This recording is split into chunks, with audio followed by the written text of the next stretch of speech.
감기의 폐쇄성 합병증 중 가장 흔한 것이 중이염입니다. 어린이가 감기에 걸린 지 며칠 후까지도 여전히 예민하고 많이 보채거나 새로 열이 나기 시작하면 중이염이 생겼을 가능성이 높습니다. 귀를 당기는 것이 중이염의 특징적인 증상이라고 생각하는 부모님들도 많지만 그것만으로 중이염을 의심할 필요는 없습니다. 아이들은 온갖 이유로 귀를 잡아당기기 때문입니다. 가장 흔한 이유는 그저 당기는 것이죠. 중이염은 어린이들이 경구용 항생제를 처방받는 가장 흔한 이유입니다. 대부분 중이염에 걸리면 의사를 만나야 합니다.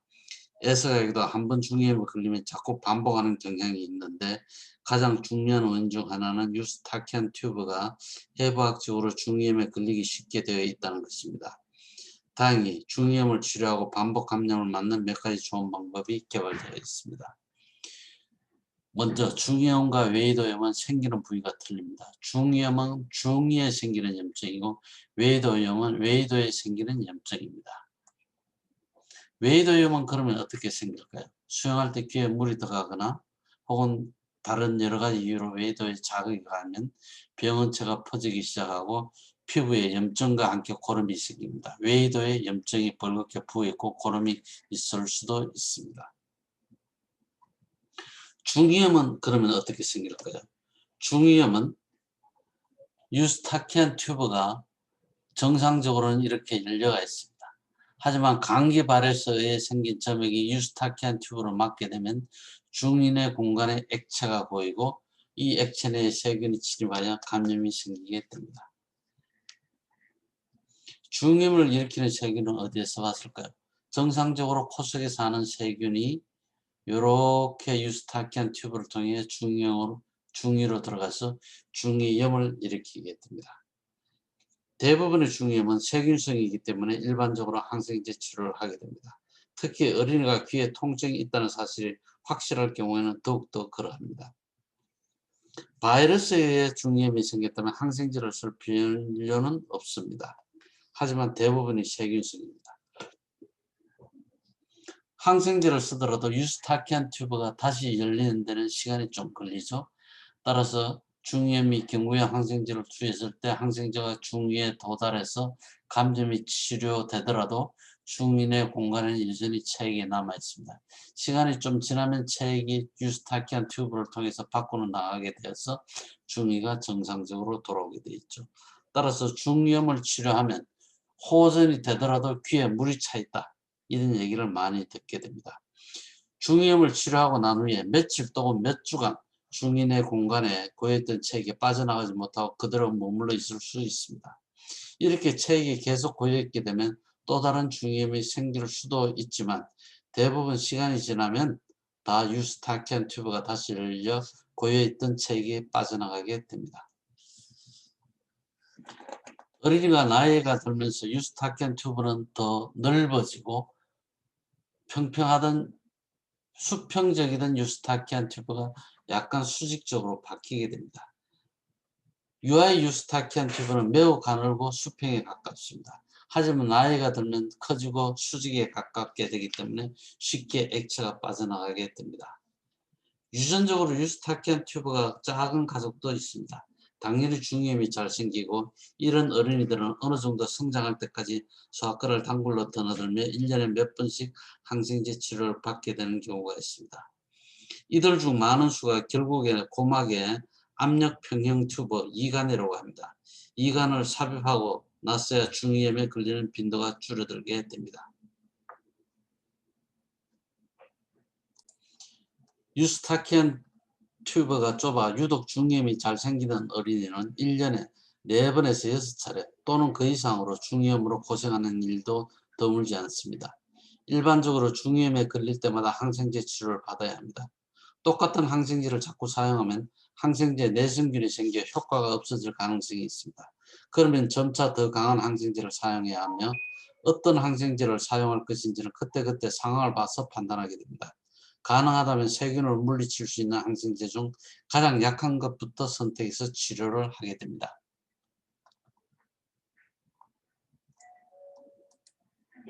보통 중이염은 감기로 시작하죠. 감기가 오고 감기가 오면 11월 달에 중이염이 오게 되고 감기가 오고 감기가 오면 1월 달에 중염이 오게 됩니다. 감기가 오고 감기가 오면 3월 달에 중염이 많이 오서 11월, 1월, 3월 이렇게 중염이 감기 이후에 자주 발생하게 됩니다.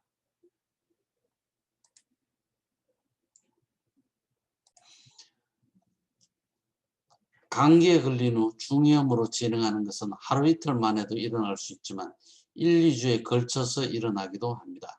의사를 만나 바이러스 감기를 본 중염이 아니라고 진단받은 어린이가 하루 만에 중염이 생기는 경우도 흔합니다. 겨울을 나는 동안 중인의 공간에 책이 찼다 빠졌다를 반복하는 경우도 있습니다.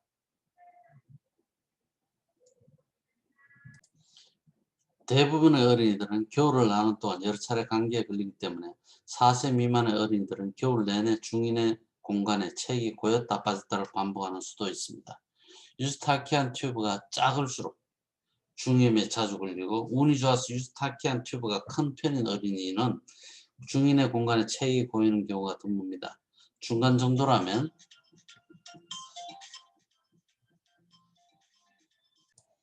유스타키안 튜브가 중간 정도이면 겨울 내내 책이 고였다 빠졌다 반복할 수도 있고 작은 경우는 겨울 내내 중임이 반복되면 항상 중인의 공간에 책이 고여 있게 됩니다.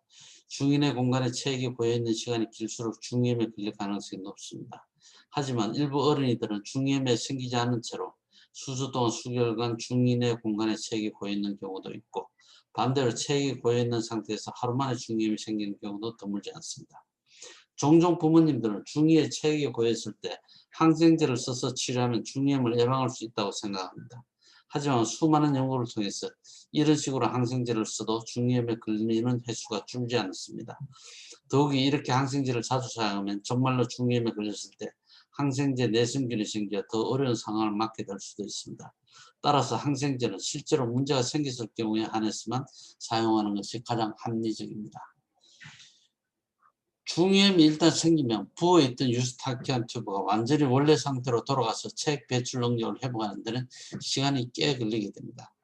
유스타키안 튜브가 큰 애도 중이염에 걸릴 수 있습니다. 적절한 치료를 받아 세균이 모두 없어지고 중이염이 낫는다고 해도 유스타키안 튜브가 한동안 부어오른 상태로 남아 있습니다.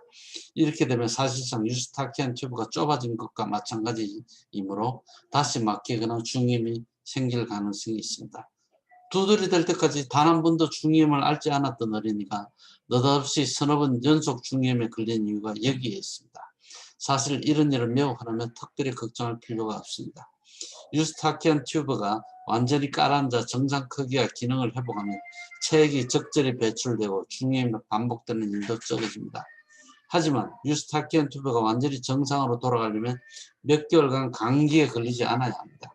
겨울 들어 중이염이 계속 반복되다가 봄이 되면 좋아졌다는 경우가 바로 여기에 해당합니다.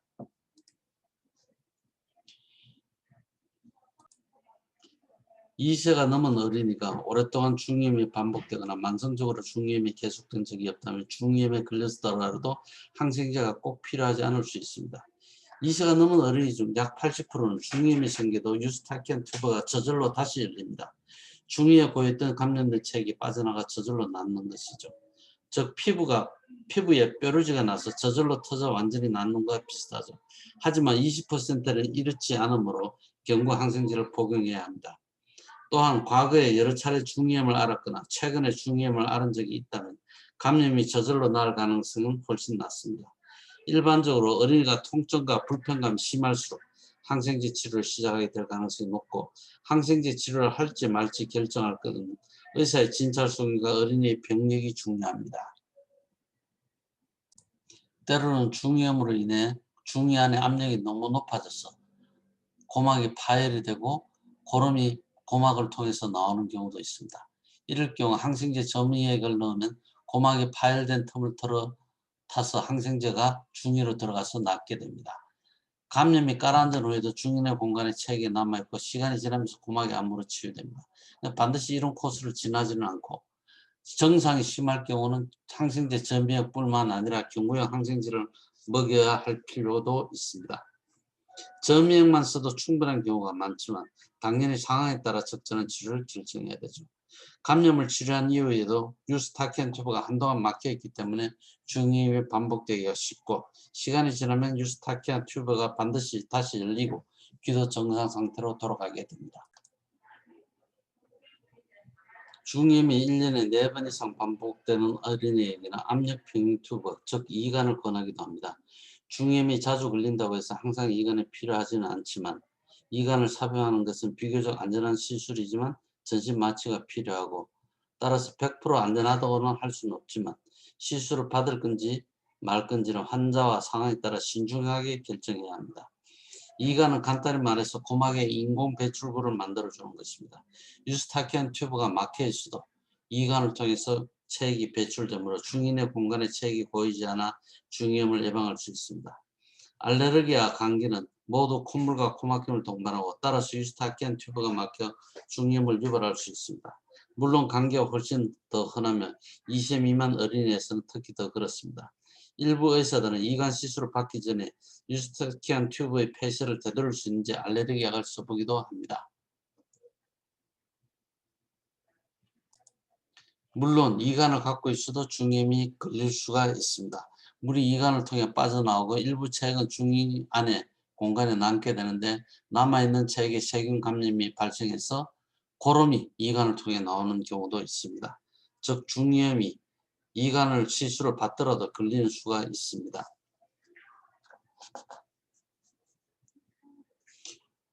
기지 때문에 이관이 막히기도 합니다. 유스타키안 튜브가 이래 막혀 있고 이관이 꼽혀가 있습니다. 이관이 기지 때문에 막히게 되면 중인의 공간에 체액이 고이고 감염이 생기는 수도 있습니다. 이관만 제대로 뚫혀 있으면 항생제 점유액으로 중이염을 치료할 수는 있습니다. 하지만 상태를 봐서 심할 경우는 경구용 항생제를 같이 쓰기도 합니다. 이관은 시간이 지나면 저절로 이렇게 빠져나오게 됩니다. 이관에 빠져나오면 고막에 구멍이 남지만 이 역시 저절로 암으로 고막은 원래 상태로 회복되게 됩니다. 때로는 이관이 기지 속에 완전히 파묻히거나 2, 3년이 넘도록 고막에 삽입된 상태가 있습니다. 이럴 경우 외부에서 이관을 빼줘야 할 수도 있습니다. 이관이 고막에 삽입된 상태로 효과적인 기능을 유지하는 것은 보통 6개월에서 18개월 정도입니다. 유전적으로 유스타키안 튜브가 작아서 중이염이 자주 생기는 어린이는 처음 몇 년간 여러 번 이관 시술을 받는 경우도 있습니다. 이관 시술을 받기 좋은 시기는 감기철이 시작되는 시기에 이관 시술을 받으면 훨씬 더 낫습니다. 이관은 6개월 내지 18개월에 저절로 빠져나오므로 가능하면 감기철이 시작되기 이전에 시술을 받는 것이 좋겠습니다. 자, 중이염에 대해서 이것만 기억하시죠. 중이염은 웨이더염과 다르고 중이염은 유스타키안 튜브의 배출 기능이 나빠져서 생기는 경우입니다. 중이염을 일으키는 세균은 평소에 어린이의 몸속에 살던 세균인 경우가 많고 나이가 들면서 유스타키안 튜브가 점점 넓어지고 수직에 가까워져 배출 기능이 좋아져서 중이염의 빈도가 줄게 됩니다. 중이염은 보통 바이러스성 감기를 앓고 난 다음에 생기고 원인이 알레르기인 경우는 많지 않으며 특히 2세 미만에는 드뭅니다. 2세가 넘은 어린이에서는 항생제를 쓰지 않고도 중이염이 저절로 낫는 경우가 있습니다. 이관은 중이에 고인 체액을 배출하여 중이염을 예방해주며 가능하면 감기철이 시작되기 전에 이관 시술을 받는 것이 좋겠습니다. 감사합니다.